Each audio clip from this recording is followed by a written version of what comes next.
पति की उम्र को तिल तिल करके खा जाती है वो औरतें जो 8 बजे के बाद स्नान करती हैं।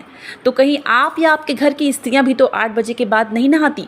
अगर हाँ, तो ये वीडियो आपको ज़रूर देखना चाहिए, क्योंकि आज हम बताने वाले हैं कि जो औरतें 8 बजे के बाद नहाती हैं वो अपने परिवार के लिए कैसे दरिद्रता को खुद न्योता देती हैं।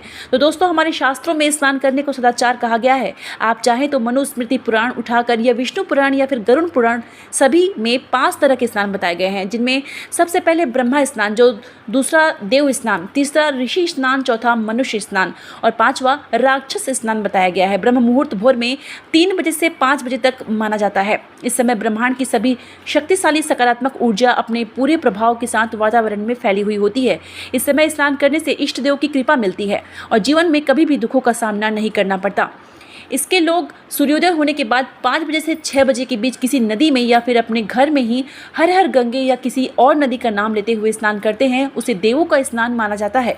ऐसा करने से जीवन की सभी समस्याएं दूर हो जाती है। इसके बाद जब तक आकाश में सूर्योदय नहीं होता, केवल तारे ही दिखाई देते हैं, उस समय के स्नान को ऋषि स्नान माना जाता है। और जो लोग सुबह 6 से 8 बजे के बीच में स्नान करते हैं उसे मानव स्नान कहा जाता है।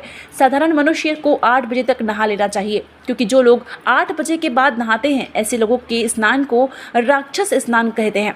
और अगर घर की स्त्रियां 8 बजे के बाद नहाने जाती हैं तो वो अपने घर में दुख, खुद दरिद्रता को न्योता देती है। जिस घर की औरतें 8 बजे के बाद नहाती है उस घर में माता लक्ष्मी भूल कर भी प्रवेश नहीं करती है, क्योंकि घर की स्त्रियों को रसोई घर में सुबह से ही रहना होता है। तो जो औरत बिना नहाए रसोई घर में प्रवेश करती है, उसके पकाए हुए अन्न को जो भी ग्रहण करता है उसके अंदर काम, क्रोध, मद और लोभ जैसे बुरे गुण आ जाते हैं। और शिव पुराण में कहा गया है कि अगर पति के घर के बाहर जाने के बाद स्त्रियां सर धोकर नहाती है तो वो अपने पति की उम्र को तिल तिल करके कम कर रही होती है। रामायण में श्री राम ने बाली को जिस समय मारा था उस समय उसकी पत्नी स्नान कर रही थी और अपने केशों को धो रही थी। तो पति के घर से बाहर जाने के बाद अपने केश धोकर नहाने वाली स्त्रियां खुद अपने पति के लिए कलंक बन जाती हैं।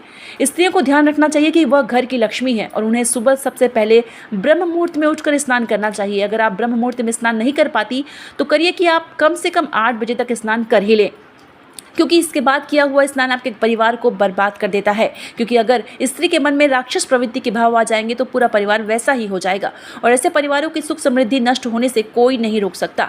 पहले के ज़माने में औरतें खुले में नहाती थी, पर सुबह ही बाकी लोगों के उठने से पहले नहाकर आ जाती थी।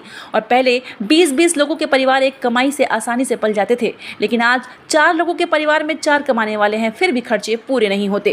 क्योंकि पहले के ज़माने में लोग स्त्रियाँ को लक्ष्मी मानते थे और वह सुबह ही साफ सुथरे कपड़े पहन रसोई घर में प्रवेश करती थी, तो घर में सकारात्मक ऊर्जा का माहौल रहता था। ऐसे में माता लक्ष्मी उनके घर और परिवार पर भी अपनी कृपा बरसाती थी। लेकिन आज की स्त्रियां सुबह ही 8 बजे के बाद ही सोकर उठती है, तो ऐसे में घर में माता लक्ष्मी कैसे प्रवेश कर पाएंगी? तो शिव पुराण कहता है कि घर की स्त्रियों को सुबह 8 बजे से पहले स्नान कर लेना चाहिए। ऐसा करने से उनके पति की उम्र बढ़ती है और वह अपने घर में बचत, बरकत दोनों का साधन बनती है। दोस्तों, उम्मीद करती हूँ कि आपको आज की वीडियो पसंद आई होगी और ये समझ में आया होगा कि स्त्रियों को जल्दी क्यों नहाना चाहिए। दोस्तों, इस वीडियो में दी गई सारी जानकारी हमने इंटरनेट के माध्यम से ली है। इसमें हमारा कोई भी हस्तक्षेप नहीं है।